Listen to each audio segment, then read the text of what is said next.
귀한 자리를 만들고 많은 사람을 초대했는데 사람들이 생각보다 적게 오거나 혹은 와야 할 사람이 안 왔을 때 여러분 심정은 어떻습니까? 굉장히 섭섭하고 아마 마음이 낙심이 되리라 생각이 됩니다. 오늘 말씀을 묵상해 보면 그런 느낌입니다. 이 이야기의 어떤 토대가 나중에 혼인잔치를 벌이고 초대했던 그 예수님의 비유가 이걸 배경으로 하고 있는 것이 아닐까도 생각해 봅니다. 한 왕이 잔치를 벌여놓고 자기가 올 만한 사람들에게 다 초청을 해서 보냈더니 그 잔칫날이 돼서 정작 와야 되는데 여러 가지 일 때문에 바빠서 못 온다라고 통지를 해옵니다. 화가 나가지고 사거리에 나가서 모든 사람을 다 강권해서 데려와라. 그래서 내 집을 채워라. 잔치자리를 채워라. 라고 했던 그 이야기나 비슷한 느낌을 주는 본문 말씀입니다. 에스라라는 학자이면서 또 제사장이었던 아주 왕실에서도 존경할 만한 그런 훌륭한 인물이 지도자가 돼서 두 번째 이스라엘로 귀환할 이스라엘 백성들을 모집을 했습니다. 그래서 다 아하와와 강가로 모이도록 그렇게 했던 겁니다. 첫 번째 고레스 황제의 칙령에 의해서 갔던 사람들은 한 5만여 명 됩니다.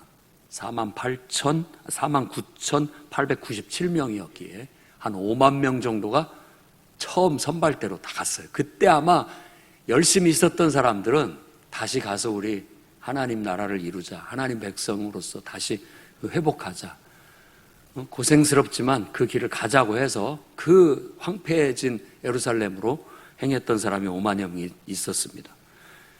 그때로부터 이제 한 79년이 지났습니다.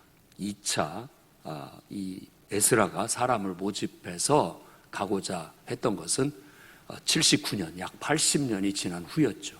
그랬는데 이번에는 사람들이 적게 모인 거예요. 적게 모였을 뿐만 아니라 별로 그곳에 돌아가고 싶은 그런 생각이 안 들었던 것 같습니다. 아마 이유는 여러 가지가 있을 수 있을 것 같아요. 아마 처음 갔던 사람들이 거기에서 그냥 너무 고생을 많이 해가지고 너희들은 오지 마라. 여기 오면 그냥 고생한다. 뭐 그런 편지를 전해줘서 그랬는지 어쩐지는 모르겠습니다. 아무튼 별 인기가 없었습니다.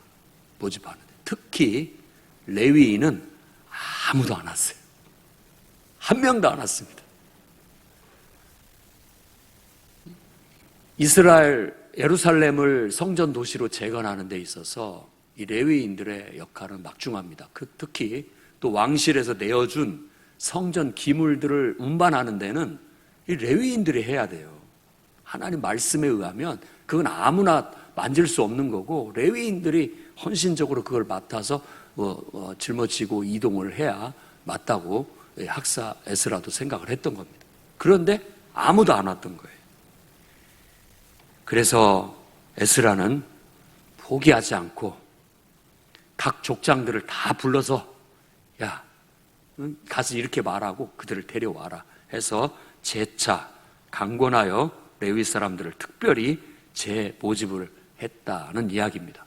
그랬더니 38명 왔습니다. 그것도 감사하게 생각하고 그는 2차 포로로서 이제 예루살렘을 재건하고 또 특히 율법을 가르쳐서 신앙을 바로 세우려는 목적과 사명을 가지고 예루살렘으로 여행을 해 가게 되는 겁니다. 약 4개월의 여행 기간을 통해서 예루살렘에 도착하게 된 이야기입니다. 저는 오늘 이 본문을 통해서 아하와 강가로 모이라는 이 말씀을 묵상하면서 이 말이 꼭 하나님께서 우리를 부르시는 그런 음성처럼 들립니다. 여러분에게도 그렇게 들리기를 바랍니다. 하나님께서 자, 천국이 이제 열렸다. 다 모여라 라고 했는데 여러분들이 어떻게 그거에 반응을 하실지 모르겠습니다. 또 하나님의 일을 해야 되는 사명에 있어서도 내가 이 일을 해야 되겠는데 누가 좀 다 모여봐라 라고 했을 때 얼마나 우리가 충성된 마음을 갖고 모일 수 있을지 이 아와와 강가로 모이라는 이 소리가 하나님의 음성으로 여러분 가슴속에 울려 퍼지기를 소망합니다. 그래서 그러기를 바라면서 저는 다음과 같이 하나님 말씀을 두 가지만 전하고자 합니다. 첫째, 여러분 자신을 살펴 철저히 준비된 성도들이 되시기 바랍니다. 15절 말씀에 무리를 아하와로 흐르는 강, 그러니까 이게 유브라테스 강입니다. 유프라테스 강의 한 지류라고 볼 수 있고 그곳에 모이라고 했습니다. 거기에서 3일 동안 장막에 머물면서 거기 모인 사람들, 일반 백성들, 제사장들 살폈어요. 제사장들은 좀 왔습니다. 그런데 레위인은 아무도 없었다라고 그렇게 말합니다. 이것은 지금 이제 예루살렘 약속의 땅 그곳으로 가기 위한 모집이에요. 모집입니다. 어쩌면 주님이 오늘 밤에 천사장의 나팔 소리로 자 모여라 천국 가자 라고 부른다면 여러분들은 기쁜 마음으로 그곳에 가고 또 그곳에 갈 수 있는 준비가 되어져 있을지 모르겠습니다. 예수님의 비유에 의하면 농사가 너무나 잘 돼가지고 그냥 막 창고에 쌓을 곳이 없어가지고 창고를 다시 짓고 내년에는 더 풍성하게 이 창고를 깍깍깍 채워야 되겠다라고 하고 잠을 자는데 그날 밤 천사가 나타나서 오늘 밤 내가 내 영혼을 데려가면 그거 다 네 것이 되겠느냐라고 그렇게 말했다라는 얘기가 있습니다. 열 처녀의 비유 또한 우리가 주님이 오실 날을 고대하면서 기름 준비 잘하고 철저히 준비하고 기다려야 된다라는 걸 우리에게 교훈해 주고 있습니다. 언제 주님이 오실지 모르니까요. 언제 우리가 하나님 앞에 설지 모릅니다. 그래서 오늘 저는 여러분들이 오늘 밤에 주님이 나를 부르신다 할지라도 하나님 앞에 기다렸습니다. 내가 하나님을 기다렸습니다. 라고 기쁨으로 그분을 맞이할 수 있는 준비가 되어져 있기를 바랍니다. 철저한 준비가 필요합니다. 에스라도 바로 만반의 준비를 다 갖추기 위해서 3일 동안 장막에 머물렀을 뿐만 아니라 그는 모두에게 안전한 귀한 길을 위해서 금식 기도를 하자고 선포하고 금식 기도로 철저히 준비를 했습니다. 그들의 귀한 여정은 4개월 걸렸고 4개월 동안을 험한 길을 가야 했음에 철저한 준비가 더 필요했던 겁니다. 또 그 도중에는 도적대들, 그런 도적대라든지 또 어떤 나쁜 사람들이 있을 수 있기 때문에 불미스러운 일이 발생할 수 있을 수도 있기 때문에 철저히 기도로 또 만반의 준비를 했던 겁니다. 특히나 이들을 이끌고 가는 데 있어서 레위인의 도움은 필수적이었다고 볼 수 있습니다. 레위인이 없으면 그 혼자 못하는 일이에요. 레위인은 모세 때부터 그랬지만 항상 헌신된 사람이에요. 주의 일에는 딱 전적으로 헌신돼서 적극적으로 그 모든 일을 도우는 사람들이었기 때문에 다른 일반 사람들은 잘 말을 듣지 않고 어떻게 협조적이지 않다 할지라도 레위인만큼 헌신된 사람들이기 때문에 당연히 그 모든 일에 자기의 목숨을 걸고 헌신하는 사람들이었기에 그들의 도움이 절실히 필요했던 거예요. 그러니까 에스라 생각에는 에스라 이 레위인들이 없이는 못 간다. 특히 성전 기물도 옮겨야 되고 그것도 짊어지고 가야 되고 또 적극적으로 나를 도와서 협조해줘야 할 사람이 필요한데 이런 사람이 없이 내가 어떻게 혼자 갈 수 있겠냐 해서 그들을 다시 불러 모았다고 볼 수 있습니다. 사람 준비는 어떤 일을 하는데 꼭 필요한 일입니다. 지금 에스라가 예루살렘으로 가는 목적도 그거예요. 성전은 준비됐고 예배는 드리고 있어요. 오늘날로 얘기한다면 사람들이 교회는 나와 예배는 드리고 있어요. 하지만 이 사람들이 하나님 말씀으로 철저히 교육되고 훈련되지 않는다면 하나님의 백성으로서의 위상을 드러낼 수 없다는 겁니다. 그러한 철저한 준비와 훈련을 시키기 위해서 지금 에스라가 가고 있는 거예요. 학자, 율법학자, 철저한 교육과 훈련을 시킬 사람으로서 가게 된 것이죠. 오늘날 교회도 마찬가지입니다. 예배만 드린다고 되는 것은 아닙니다. 그것도 훌륭한 것이고 정말 감사한 일이지만 우리가 하나님 말씀을 철저히 배우는 일 힘써야 되겠습니다. 그리고 신앙을 훈련해서 다듬어야 돼. 그래서 성숙된 신앙인이 되었을 때 어디에다 내놔도 예수 믿는 사람이다, 성도다. 그리고 교회의 모습도 어디에 이 세상에 비춰봐도 정말 교회답다, 교회로서의 수준이 있다, 이런 것들이 느껴질 수 있는 성도와 교회가 되어야 마땅합니다.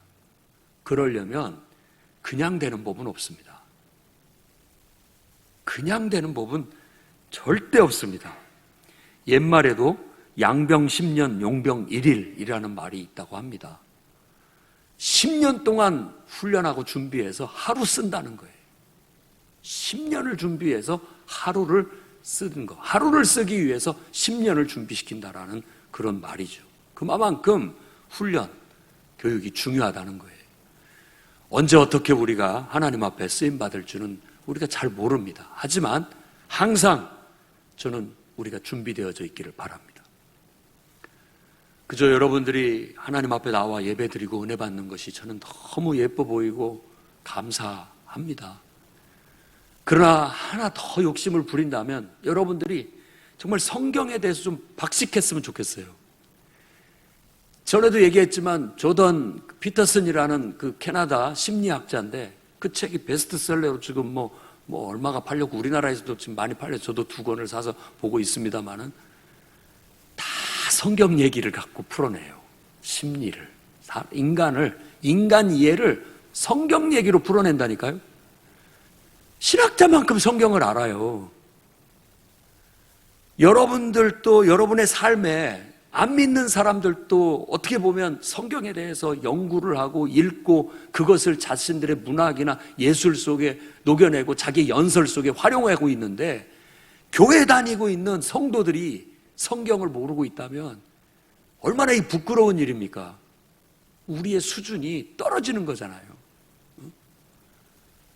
그들이 말했을 때 우리는 그것을 성경으로 논평할 수 있고 비평할 수 있을 정도의 실력을 가져야죠. 여러분의 성경 지식은 어느 정도입니까? 여러분 더 훈련돼야 됩니다. 준비되어야 돼요. 그래서 언제든지 나도 그 책을 읽었는데 그 사람이 성경에 대해서 이렇게 인용을 하고 있는데 그것은 이렇고 저렇고 나름대로 장점과 옳은 점과 또 문제점들을 지적해 줄 수 있다면, 과연 네가 진짜 성도가 맞구나, 교인이 맞구나, 성경에 대해서는 아주 네가 더 박식하구나 라는 이야기를 듣지 않겠습니까? 우리의 신앙의 행동도 마찬가지입니다. 삶 속에 신앙이 다듬어지고 훈련되고 성숙되어져야 되는 거예요. 무늬만 그리스도인의 상태에 머물러 있어서는 절대로 안 됩니다. 여러분들은 세상 사람들의 짓밟히게 될 겁니다. 안 믿는 사람들한테. 예수 믿는 것들 하면서 비하당하고 욕먹고 더불어서 모든 교회를 싸잡아서 여러분들이 욕먹이게 되는 결과를 가져올 수도 모릅니다. 우리의 신앙이 저속하고 우리의 신앙이 다듬어지고 성숙되지 못했다면 그런 거예요. 지금 에스라는 예루살렘에 지금 가 있는 사람들이 그렇게 다듬어지지 못했다라는 걸 알고 가는 겁니다. 하나님이 보내시는 거죠. 그들을 철저하게 하나님 말씀으로 자를 것 잘라내고 다듬을 것 다듬어서 다시 하나님 백성으로서의 맛을 내게 하고 빛을 발하게 하고 정말 하나님 백성답게 네가 좀 성숙시켜줘야 되겠다, 가르치고 훈련시켜야 되겠다라는 겁니다. 예수님의 지상 대명령도 복음을 땅끝까지 전하는 것도 있지만 가르쳐 지키게 하라는 사명도 있다는 걸 기억해야 됩니다. 내가 제대로 된 신앙을 배우고 익히고 훈련하고 다듬어내지 못하게 된다면 어쩌면 우리는 기독교의 진짜 복음의 능력을 나타내지 못할지도 모릅니다. 그러니 여러분들은 소중해요. 사람이 얼마나 중요합니까? 레위인 한 사람이라도 와야 되는데 한 사람도 없다라는 게 얼마나 이게 가슴 아픈 일입니까? 이 교회에 교육되고 훈련돼서 딱 준비되어지고 헌신된 일꾼이 하나도 없다면 얼마나 이 가슴 무너지는 일입니까? 철저히 교육도 돼서 성경 지식도 딱 토대가 잡혀있고 신앙도 성숙되고 다듬어져서 모범이 될 수 있고 귀감이 될 수 있어서 누군가를 이끌 수 있을 정도의 신앙이 딱 됐을 때 얼마나 그 한 사람이 소중하고 귀하겠습니까? 38명, 그것도 감사한 거죠. 단 한 명도 소중한데 그런 사람들이 나와줄 수 있다는 건 기쁘고 감사한 일이 아닐 수 없습니다. 하나님은 성경 곳곳에 하나님 앞에 쓰임받은 많은 일꾼들이 철저히 훈련되고 준비되어져서 쓰여졌다는 걸 말하고 있습니다. 모세 80년을 연단받았습니다. 애굽 왕실에서 40년, 광야에서 40년. 그리고 난 다음에 나머지 40년 동안 하나님의 일꾼으로 쓰임을 받았죠. 대표적입니다. 아브라함도 75세에서 100세까지 약 25년간 연단받았습니다. 그리고 자녀를 얻었어요. 요셉도 애굽의 노예로 팔려가서 13년간을 연단받아서 총리가 되고 하나님 앞에 쓰임을 받았습니다. 다윗 왕도 마찬가지 아닙니까? 그가 왕으로 기름은 부음을 받았지만 사울 왕한테 쫓겨 곳곳을 떠돌면서 미친놈 행세까지 해가면서 연단을 받아 그렇게 훌륭한 귀감이 될 만한 왕이 될 수 있었다는 걸 우리 성경을 통해서 알 수 있습니다. 우리도 하나님의 사람으로서 충분한 기간, 교육과 훈련을 통해서 철저히 다듬어지고 연단되고 길들여져야 언제든지 하나님이 쓰시고자 하실 때 영광스럽게 쓰임받을 수 있다는 사실을 깨닫기를 바랍니다. 그래서 주님이 아와 강가로 부를 때 주님, 제가 여기 있습니다. 나서야지요. 이때를 위해서 제가 준비해 왔습니다. 라고 나설 수 있는 여러분들이 되면 좋겠습니다. 두 번째로는 인기 없는 일에 헌신하자는 이상한 말씀을 여러분에게 드리고 싶습니다. 인기 없는 일에 헌신하자. 본문이 오늘 읽은 말씀이 강조하고 있는 강조점이 뭐냐? 레위인이 하나도 없었다라는 거예요. 그만큼 지금 에스라가 하고자 하는 목적, 계획, 그것에 인기가 없는 일이었다라는 거예요. 사람들에게 매력이 없는 거예요. 그래서 사람들이 별 반응을 보이지 않고 자원자도 미비했다고 볼 수 있습니다. 사실 1차 기환 때도 제사장이 4,289명에 비해서 레위인은 341명에 불과했다고 해요. 제사장은 또 제사장이라고 해서 나름대로 뭐 존경도 받고 또 뭐 어떤 그런 것도 있을 수 있지만 레위인은 그야말로 황폐해진 성전도 없어요. 가서 성전 지어야지. 거기에 할 일들이 너무나 많은데 그 일들이 너무 고되고 힘든 일이에요. 너무나 고되고 힘든 일에 비해서 대우받는 것은 형편없었던 것이죠. 그러니까 초창기에도 레위인들이 나서지를 못했을 뿐만 아니라 두 번째는 아예 아무도 나서지를 않았다는 겁니다. 그게 현실이라는 것이죠. 하지만 저는 오늘 이 말씀이 우리에게 주는 교훈은 바로 그런 데에서도 헌신돼야 된다. 그런 상황에서도 헌신자들이 있어야 된다라는 걸 우리에게 말씀해 주고 있다고 믿습니다. 아와 강가로 모이라 라는 말은 바로 헌신하라는 말입니다. 아무도 나서지 않는데 정말 고생만 하고 대우는 못 받는 그 자리에, 그 일에 우리가 나서자는 겁니다. 아와 강가로 나가는 것은 바로 그런 믿음의 결단이고 고백입니다. 없으면 에스라처럼 강권해야죠. 자, 지도자들 다 모이십시오. 각 목장에 가서 강권하십시오. 교육 받으라고 하고 훈련 받으라고 하고 주님을 위해서 봉사하라고 강권해 보십시오. 탈탈 털면 38명은 나오지 않겠습니까? 바로 그런 말씀을 우리에게 주는 거예요. 저는 강권해서라도 정말 하나님 앞에 인기 없는 주의 일에 또 하나님의 일에 하나님을 위한 봉사, 섬김의 일에 헌신하는 정말 헌신자들이 나올 수 있었으면 좋겠습니다. 아무도 없다는 건 충격적인 것이죠. 정말 말세가 되면 믿음이 떨어진다고 하더니만, 말세가 되면 사랑이 없어진다고 하더니만, 말세가 되면 각자 다 자기 좋은 것만 쫓아간다고 하더니만, 정말 말세인가? 그런 생각이 들어요. 그럼에도 불구하고 사도 바울은 디모데에게, 야, 그래도 복음을 전해야 된다. 그래도 충성된 사람들을 불러서 따로 세워서 훈련시켜서 일을 맡겨야 된다. 때를 얻든지 못 얻든지 복음은 전해져야 된다. 이렇게 강조하고 있는 것입니다. 오늘 저도 이 말씀을 힘입어 여러분들도 인기 없는 주님의 일에, 주님을 위한 봉사의 일에 좀 헌신하고 나서 주시기를 주의 이름으로 부탁을 드립니다. 아와와 강가로 나오십시오. 편안한 삶만을 추구하지 마시고 좁은 길을 가십시오. 예수님께서도 말합니다. 좁은 문으로 들어가라. 멸망으로 인도하는 문은 크고 그 길이 넓어 그리로 가는 자가 많지만 생명으로 인도하는 문은 좁고 그 길이 협착하여 찾는 자가 적다라고 말합니다. 아까 말한 그 심리학자 조던 피터슨은 그렇게 얘기합니다. 다 쉬운 길을 찾아가면 그 끝은 지옥입니다 라고. 이상하죠? 쉬운 길을 쫓아가면 그 끝은 지옥이라는 거예요. 옛날 무디 목사님이 설교를 할 때 했던 이야기랍니다.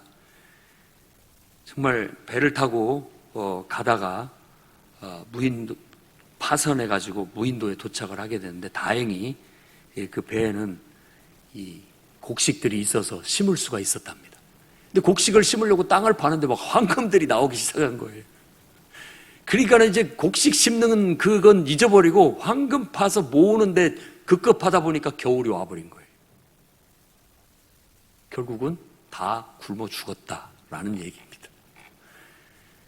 정말 뭐가 중요한지를 놓쳐버리게 된다면, 만일 우리가 이 세상에서 사는 편리함, 즐거움, 또 이 문명 세계 속에서 누리는 많은 것들에 그런 것의 맛을 알아서 편리함에 길들여지고 달콤함에 길들여지고 내가 인생을 누리고 어떤 것들에만 길들여지게 된다면, 정작 우리가 주님이 우리를 부르셨을 때, 아니 주님 벌써 오셨습니까?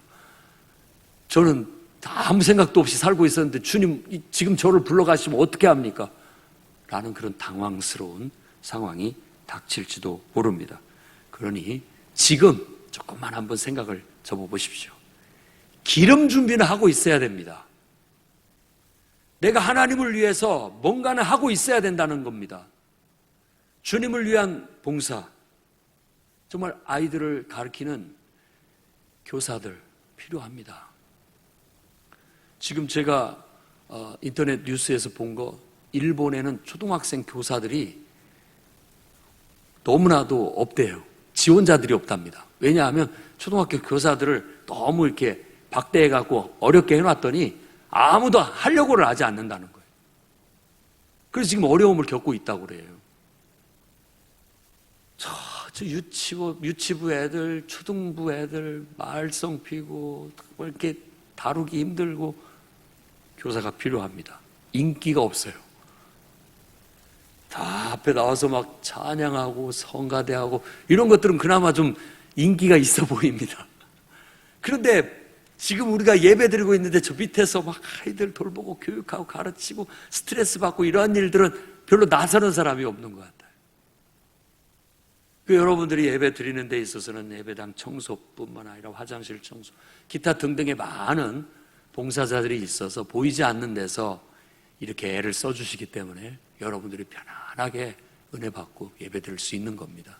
이제 우리가 인기 없는 주님의 일 무엇이 있나 돌아볼 수 있어야 되겠고, 그것에 정말 나도 아무 대가는 없지만 보상은 없지만 주님을 위해서 기꺼이 내가 한번 헌신하리라는 믿음의 결단과 고백이 있으시기를 주의 이름으로 축원합니다. 기도하겠습니다. 자비의 하나님,